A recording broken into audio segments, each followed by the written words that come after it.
Hello and welcome. The last few days, or perhaps let's say the days of uh, contending and enduring the coronavirus and the lockdown, has revealed a lot of things about our administration. Clearly, from indicators available to us, has shown that for the last 4 years, and indeed the early stage of the second term of this administration, have shown that we have 200 million Nigerians have put their faith in a group of very clueless people without any plan or any interest for 200 million of its citizens in Nigeria. So, one of the most glaring revelations of the coronavirus is the deceit and the lack of intent to govern everybody equally. It has greatly revealed that the current administration is only interested in the interests of the northern populace. Now, it's enough to contend with the fact that they don't want to share money to suffering Nigerians who they have asked to be locked up or locked down in their homes. It's even far more worrisome that monies contributed to these people by well-meaning Nigerians have also not reached the common masses. And that, to me, is the greatest show of inhumanity on the part of government, or on the part of the Nigerian government. I understand that Dangote or Tedola, a host of people donated money. And the next thing we hear is that monies are disappearing, the office of the Accountant General is burning, and it goes a long way to show government. Now, what is even far more baffling is now that the current administration has shown that it's a government of the North, for the North, and by the North, what is our southern politician doing in response or in reaction to this realization? Absolutely nothing. It goes also to show the depth of cowardice in our politicians and the depth of lack of representation that we have in Nigeria vis-a-vis protecting the interests of the southern Nigeria and Christians in particular. So we really don't have any representation. Now, the chief of staff to the government of Nigeria is dead. As a Christian, I would say, may his soul rest in peace. But as a human, I would say I'm relieved. Because if you have a bone that is stuck in your gum and you take it out, the only thing you get is relief. If you have a nagging mosquito in your house and you kill it, the next thing you feel is a relief. So if we have a person that is bent on causing chaos in the country, causing disaffection across the country, and making sure that the evil that permeates the country is being sustained, and now that he's gone, the only thing I can feel is relief. So I'm relieved he's gone. But as a Christian, may his soul rest in peace. So I see the depth of hypocrisy among some of you that are supposed to be happy that a clog in the wheel has been removed, but you are pretending to write letters to say you wish him well. Yes, we wish he rests in peace. But if I have a phone, if I have a means to dial hellfire or hell or wherever he is, I will ask him, did you think that you're going to die someday? If indeed you believe death is imminent, why don't you leave legacies that people will say, when this guy was alive, this was how much he has been able to touch humankind. But what we see is a people, you see, one of the reasons why I've never liked a northern leadership is because the northern people lack the capacity and the capability to think above tribal inclination or tribal proclivity. They like to as far as a northern leader, a core northern leader thing is that an opportunity to be president, an opportunity to lead Nigeria It's an opportunity to steal wealth from the south and develop the north. It's an opportunity to put his brothers into key position. Now, Abakari is gone, and enter Kingibe.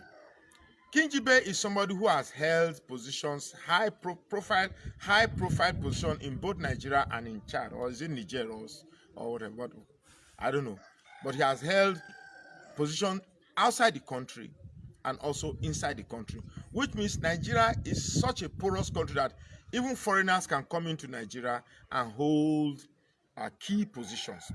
So the fact that this current administration is hell-bent on appointing only northerners as people reliable enough to champion the affairs of Nigeria clearly shows that the rest of us Christians, the rest of us Southerners have no business in the Buhari administration.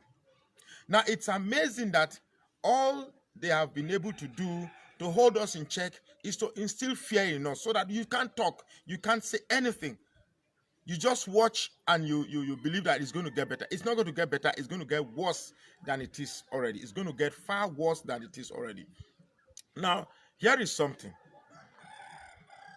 Clearly, in this pandemic, there is no plan, there is no action plan, there is no action process. There is absolutely nothing to safeguard the life of Nigerians. As a matter of fact, if there's anything that will save us, it's God. Because from my count, we have lost more lives to the bullet than we have to the virus. So what we should be locking ourselves down, or what we should be staying at home for is to stay at home so that you don't get shot by the bullet of the army or police and not the virus. Because if you tell me we are staying home because of the virus, that's a lie. A lot of people are staying home to protect themselves from the bullet of the army or from the security apparatus. Sorry, not army. Now, other revelations that have emanated is that the current administration is not bothered about safeguarding life, but using the pandemic as a way to reaffirm its re-emergence come the 2023 changeover of administration. That to me is very, very bad. Now, a lot of us have been asking, where is Osinbajo?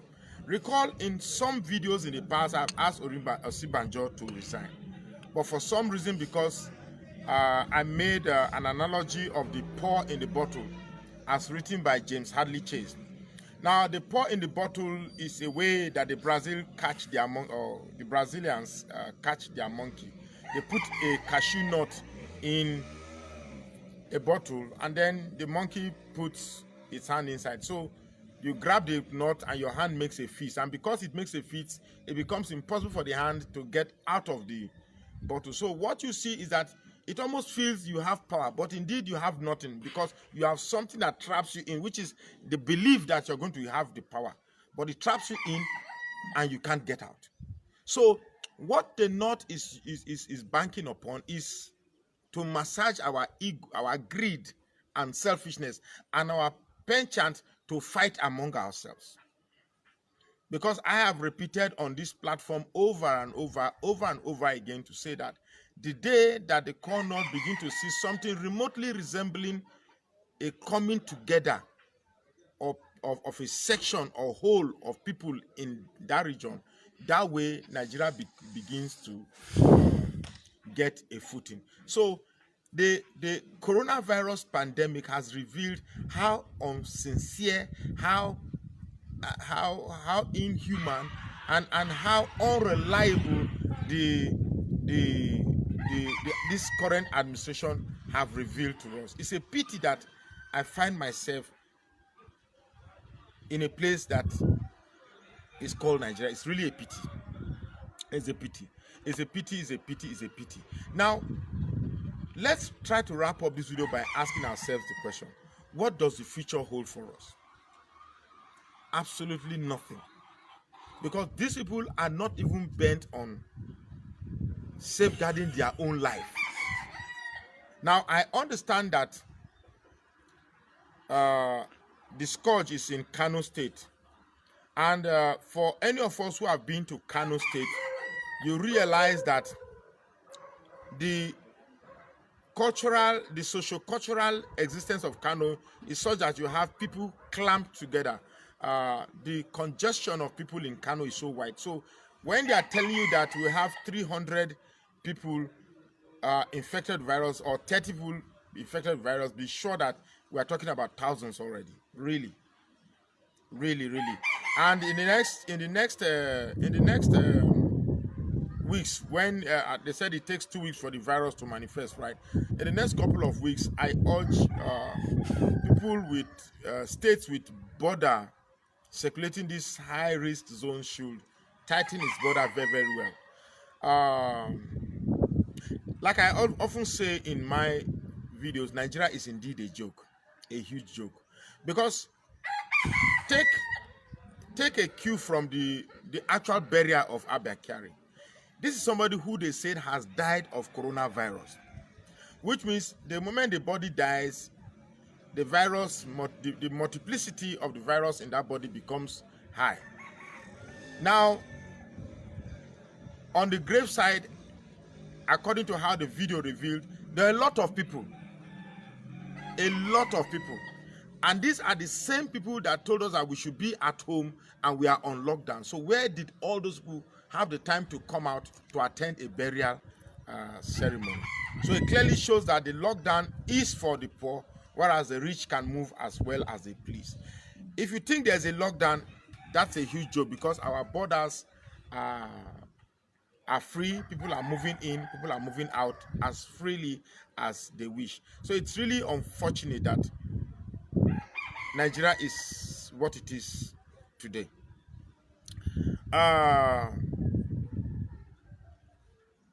The people at the helm of affairs are not even thinking, what is it that we can do to find a cure? Because I believe sometimes what you are looking for in Sokoto is in your Sokoto. In other words, what you are looking for far away could be so closest to you that you should be so, what you are looking for far away could be so closer to you only if you develop the ability to look for solutions. You'll be amazed at how simple the solution is and how close it is to you. But